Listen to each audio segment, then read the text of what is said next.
Hello guys, how's it going? My name is Dalaran, and in today's video we'll be taking a look at some of the changes rogues have gotten to their Covenant abilities.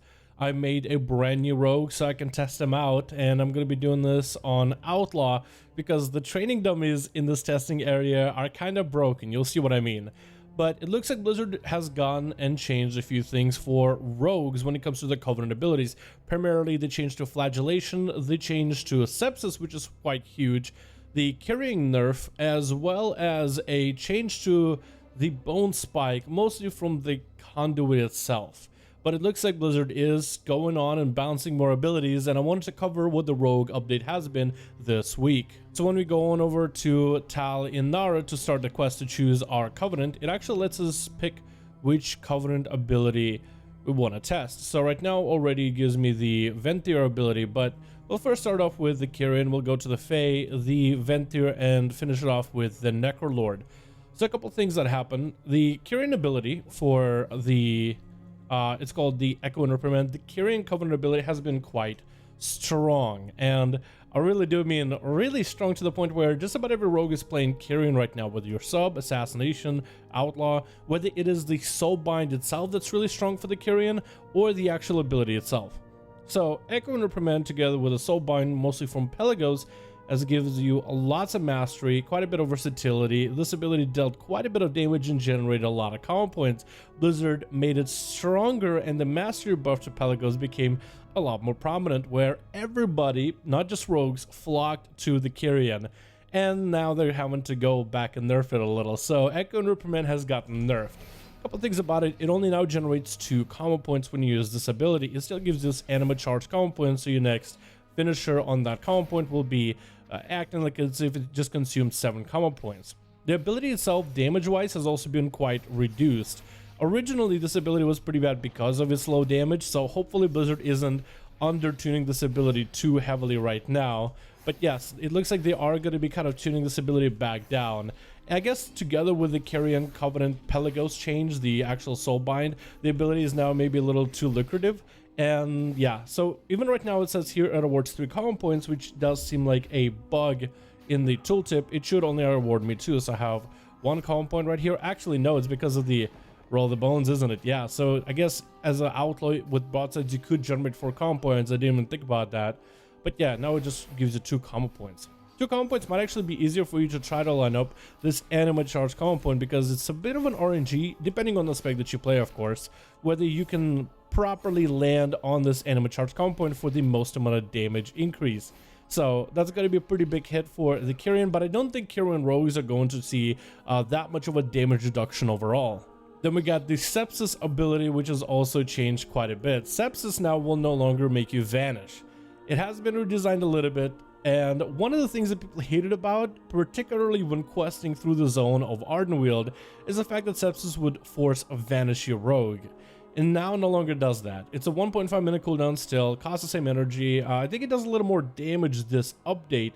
And now if the target survives its duration of the dot, so after the dot ticks out, it will then give you a use of a stealth ability for 5 seconds. It won't vanish you, it'll just give you access to a stealth ability. Press Sepsis, it'll do a bit of damage, and now there's a conduit that make the damage even more stronger if you wanted to, if you end up going with a Fae. The damage of this ability is generally quite good for Sepsis, and now look, it gives you stealth bar for 5 seconds, so your next ability that's only from stealth will then take you out of your stealth bar. It's almost like Shadowlands for a second if you are not a sub rogue. Now, not every ability is a stealth ability. Ambush is a stealth ability. Cheap Shot is a stealth ability. Pickpocket is a stealth ability. So yes, you can actually pickpocket your enemy mid-combat. And you can press Shroud Concealment to put it on cooldown. It won't give anybody stealth. Garrote, if you're thinking as Assassination, oh, maybe I'll just press Garrote because, you know, it has a stealth benefit. It's not a stealth ability anymore. It has a benefit from stealth, but it doesn't apply with Sepsis. With your sub-rogues, you will be able to get a Shadow Strike, and you can also land a Sap, so in PvP, this opens a lot of opportunities. Now, this change, I've heard from other rogues, does disable the ability for you to run certain legendaries, like the Vanish with a legendary called Invigorating Shadow Dust. Vanish reduces the remaining cooldown of your other abilities by 15 seconds, letting rogues land double kidney shots in PvP, way shorter blinds, and get cooldowns back much faster. which was really strong for obvious reasons, and it worked with just think about every ability in the game. So like a sub-rogue who gets the most benefit out of stealth got insane value out of running this Covenant. It looks like Blizzard was having trouble balancing this, and I don't blame them. Being able to balance stealth and vanish and cooldown reduction against all these other legendaries that generally just increase the amount of damage you do and maybe give you extra effects and such. Being able to balance cooldown reduction against just raw damage numbers is super difficult. So I'm personally okay with them simplifying this ability.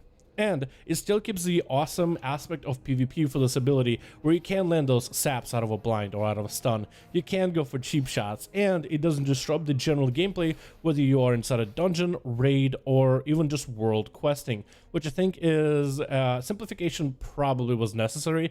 But I'd like to hear your guys' thoughts. Do you like this change to Sepsis or not really? Then we have the event durability, which is Flagellation, which I think still does not work. So the ability has been broken for a bit, but it's gotten some changes. So now it's a 1.5 minute cooldown, and it looks like they might have actually fixed it, maybe. So I'm just going to try to go through as many abilities as I can to see if I can get Flagellation to stack up as fast as possible.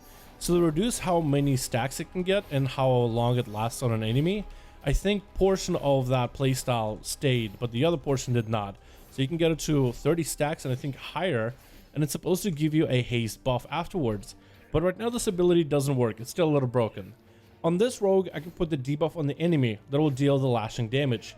And you can kind of see the damage is right here. Together it would be about 5 to 6% of damage overall. So it'd be kind of like right here, but it keeps splitting it in details. The Flagellation for me on this character has the damage debuff, but it doesn't give the haste buff. On my other rogues, it can basically stack a haste buff and have a permanent 50% haste, which is kind of weird. So I think Blizzard needs to find a way to solve the bugs out of this ability for it to finally work. I don't know if 1.5 minute cooldown is supposed to be normal, but it looks like it is. Maybe that's just one of the changes they're playing with this ability. But they need to change it where it's not a double press ability, because you press it for a debuff, then it turns into another ability. And I think that just causes too many problems with Flagellation. I think they just need to make it like, once the debuff falls off, the rogue gets a haste buff, and just make it a one press ability without any kind of weird switches or whatever, because that has been given this ability, that playstyle, so many issues, making it completely untestable and unplayable in some parts. So hopefully Blizzard will get on it, but I'm still very hopeful with the changes of Flagellation have gotten. I really want to test out the proper playstyle of it with the debuff and the haste build. Finally, we have our Necrolord ability, and this one hasn't changed at all. It's still just going to put a dot on your enemy and just kind of have a weak bleed after. It's not a bad ability whatsoever, and I think it can be competitive with all the other rogue abilities as well, in terms of, you know, being decent. The extra combo points it generates for single target can be pretty good. They did add a conduit for this ability to be a little bit stronger. So it used to give you a very, very small chance to have the bone spike itself, the bleed, tick more than once. And now they're increasing it so it can tick more often with the conduit, which should hopefully make it a little bit better, especially in sustained fight situations. Necrolords used to be top tier, and then they've had a pretty big fall from grace. And it looks like Blizzard might need to do a couple things for Necrolord, the ability itself, because the whole Covenant is actually really good for rogues, but the ability itself maybe to make it a little bit stronger. So hopefully this conduit change might be enough for it. Overall, rogues are going through even more changes with conduits, and there's some things that need to be fixed. I think Flagellation is doing alright. It just needs to be bug-free so we can finally test it. The Kirin one seemed to have gotten ahead, so Blizzard is going to be reining that one back a little, which I think Kirin is still the best choice right now in the early sims, which are not going to be reflective for the final version of the game, but in this early beta, knowing what's really strong, I think at least gives us valuable information. The Sepsis change I personally like, but I'd like to hear you guys' thoughts if you think that this change is better or worse, and why. Because I think we need to give them feedback. This is an interesting change. I think some people might be happy like me, but if you aren't happy, you should definitely let Blizzard know. And the Necrolord boys, if you guys are still looking to play Necrolord Rogue, it looks like the conduit hopefully might make him a little bit stronger, a little bit more competitive, and at least hopefully it'll be something that's worth a DPS slot in your Soulbind tree. Thank you guys so much for checking out this video. Let me know what you think about these rogue updates, and I'll see all of you guys in another one.